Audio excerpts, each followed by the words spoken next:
తెలియదు. అవన్నీ వాళ్ళు షేర్ చేసుకోవడం కూడా ఒప్పుకోలే.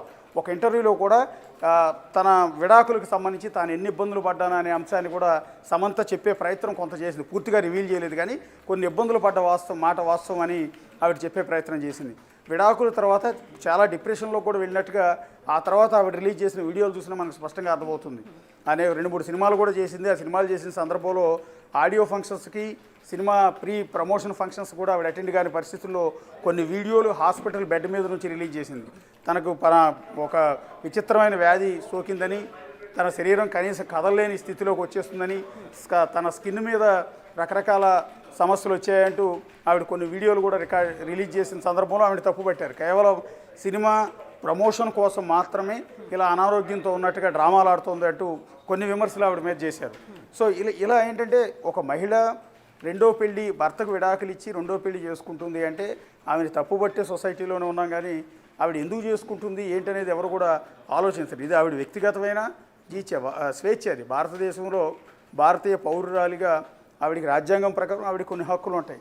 ఆ హక్కుల ప్రకారం ఆవిడ లీగల్గా విడాకులు ఇచ్చింది, లీగల్గా మరొక పెళ్ళి ఇప్పుడు చేసుకుంటుంది. కాకపోతే ఇప్పుడు వివాదం ఏంటంటే రాజ్ నిడుమోరు భార్య, మొదటి భార్య శ్యామలీ డే, ఆవిడ కొన్ని పోస్ట్ పెట్టింది. ఏంటంటే డెస్పరేట్ పీపుల్ డెస్పరేట్ థింగ్స్ అంటే ఈ విధంగా తొందరపాటు ఆత్రం ఉన్న వ్యక్తులు ఇలాంటి నిర్ణయాలే తీసుకుంటారు అంటూ కొంత వెటకారంగా తన భర్త గురించి, తన మాజీ భర్త గురించి ఆమె ఒక పోస్ట్ చేసింది. గతంలో కూడా ఆమె ఒక పోస్ట్ చేసింది. ఏదైతే సమంత, రాజ్ నిడుమోరు వీళ్ళిద్దరు కలిసి ఉన్న ఫోటో రిలీజ్ అయిన సందర్భంలో కూడా చాలామంది నాకు కాల్ చేసి నా మీద విపరీతమైన సింపతి చూపిస్తున్నారు, ప్రేమ చూపిస్తున్నారు, అలాంటిది ఏం లేదు, ఎవరి జీవితం వారిది అంటూ గతంలో శ్యామలి కూడా ఇన్స్టాగ్రామ్లో ఒక పోస్ట్ పెట్టింది. సో ఇప్పుడు కూడా డెస్పరేట్ పీపుల్ డెస్పరేట్ థింగ్స్ అంటూ డెస్పరేట్ థింగ్స్ అంటూ ఈ విధంగా వీళ్ళిద్దరిని ఉద్దేశించి ఈ పోస్ట్ పెట్టింది. అయితే ఇక్కడ శ్యామలి, రాజుకు మధ్య విడాకులు అయ్యాయా లేదా అనేది ఇద్దరు కూడా క్లారిటీ ఇవ్వాల. రాజు ఎక్కడ కూడా ప్రకటించలేదు, శ్యామలి కూడా ఎక్కడ ప్రకటించలేదు. ఇంకా వివాదం నడుస్తోందా, నిజంగా విడాకులు తీసేసుకున్నారా? ఒకవేళ శ్యామలితో విడాకులు తీసుకుని ఇప్పుడు సమంతను లీగల్గా పెళ్లి చేసుకుంటే తప్పేమీ లేదు. కానీ శ్యామలికి విడాకులు ఇవ్వకుండా కనుక సమంతను ఇప్పుడు పెళ్లి చేసుకుంటే ఈ ఇష్యూ బయటకు వస్తే శ్యామలి కోర్టుకు వెళ్తే ఇద్దరు బదనం అవుతారు.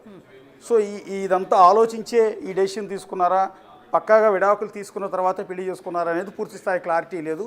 సో ఇప్పుడంతా గుట్టుగా పెళ్లి జరిగింది, కొద్దిమంది సమక్షంలో జరిగినట్టుగా తెలుస్తోంది. సో కాబట్టి సాయంత్రానికి సమంత కానీ రాజు కానీ వీళ్ళు ఏమన్నా ఫోటోలు లేదా వీడియోలు రిలీజ్ చేసే అవకాశం అయితే మనకు కనిపిస్తుంది. ప్రస్తుతం అయితే మనం వాళ్ళిద్దరికి విష్ చేయడం తప్ప ఇంకేం చేసేది లేదు ప్రస్తుతం మీడియా అంతా కూడా. Right Ashok, thank you so much. మొత్తానికి సమంత